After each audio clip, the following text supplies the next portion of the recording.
This is why we need other countries to fight our wars for us. Michael Snyder reports, let's just hope that the U.S. does not need to fight a major war anytime soon. Right now, the U.S. Army is actually shrinking because so few young people are being recruited. Interest in serving in the military has plummeted. Interest in serving in the military plummeted dramatically, and meanwhile, the percentage of our young adults are actually qualified to serve has fallen to a depressingly low level. According to a recent Pentagon study, 77% of all Americans aged from 17 to 24 are ineligible to serve in the military for one reason or another. That is a pathetically low figure.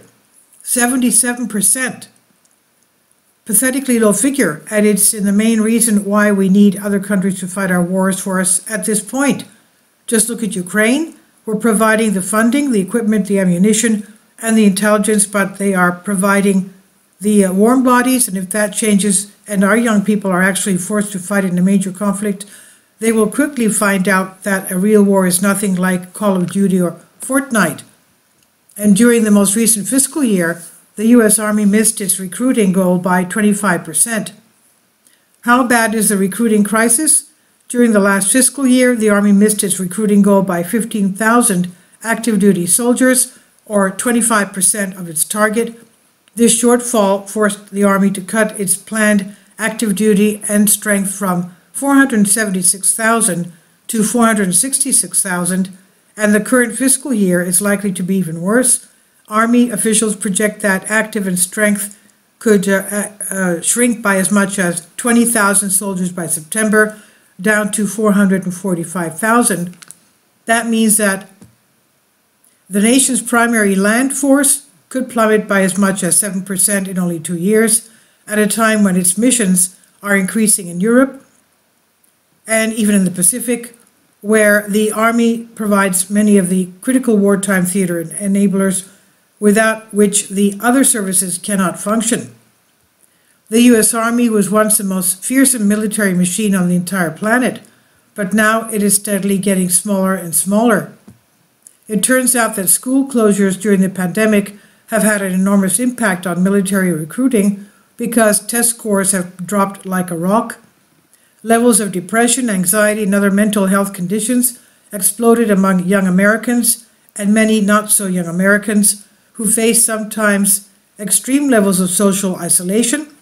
School closures and remote instruction have caused test scores to decline dramatically throughout the country and the world, and scores on the ASVAB, the military standardized test for potential recruits, declined as much as 9%. Of course, low test scores are not the primary reason why so many young Americans fail to qualify for military service. Sadly, obesity is actually the #1 reason. A Pentagon study reveals that 77% of young Americans do not qualify for military service without a waiver due to being overweight, drug use, or mental or physical problems. When considering youth disqualified for one reason alone, the most prevalent disqualification rates are overweight, 11%, drug and alcohol abuse, 8%, and medical physical health, 7%. The Pentagon's 2020 Qualified Military Available Study of Americans between the ages of 17 and 24 read, "It was not always this way. At one time, America's young people were the fittest on the entire planet, and if you double this, just check the video here from the 1960s when in gym class they're climbing a wall." Now, in that day and age, our military had more qualified recruits than they knew what to do with. But now everything has changed. In fact, obesity has now become a major problem for those that are already serving in the military. New research found that obesity in the U.S. military surged during the pandemic. In the Army alone, nearly 10,000 active duty soldiers developed obesity between February 2019 and June 2021, pushing the rate to nearly a quarter of the troops studied. Increases were seen in the U.S. Navy and the Marines as well. Unfortunately, to a certain extent, our military has to take what it can get because at this stage the vast majority of the population is simply not interested in military service. Only 13% of young Americans said they would consider military service before the pandemic, and that already paltry figure shrank to just 9% last year. 9%. That is horrible. But I can't blame young people for not wanting to serve, because our military has become a politically correct madhouse in recent years. Instead of preparing to fight wars of the future, our military is far more interested in making sure that everyone uses the correct pronouns. What in the world has happened to us? A time will come when the U.S. military actually has to do some real fighting, and when that day arrives, we are going to be in so much trouble. And that day may arrive a lot sooner than a lot of people think. If a major war erupts in the Middle East, and the U.S. will be involved, on Sunday the IDF struck pro-Iranian targets inside Syria once again. The strikes resulted in inflicting some material damages.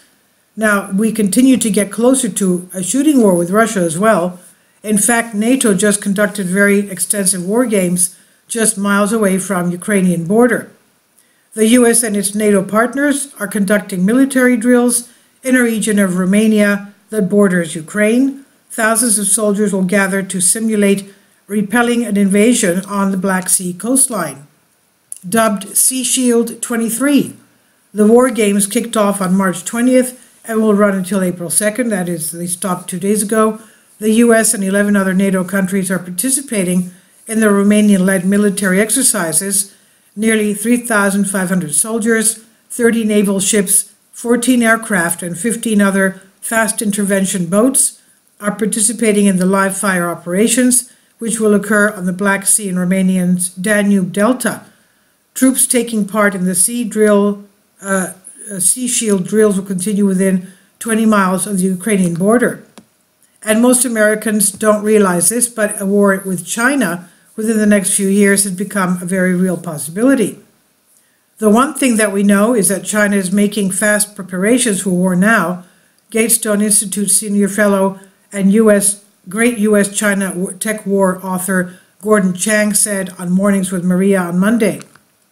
Mark Miley, chairman of the Joint Chiefs of Staff, just about 24 hours ago said that all of this was overheated rhetoric, the way he put it, but the point is that China is preparing to do away with Americans, and we've got to prepare to defend ourselves, Chang continued.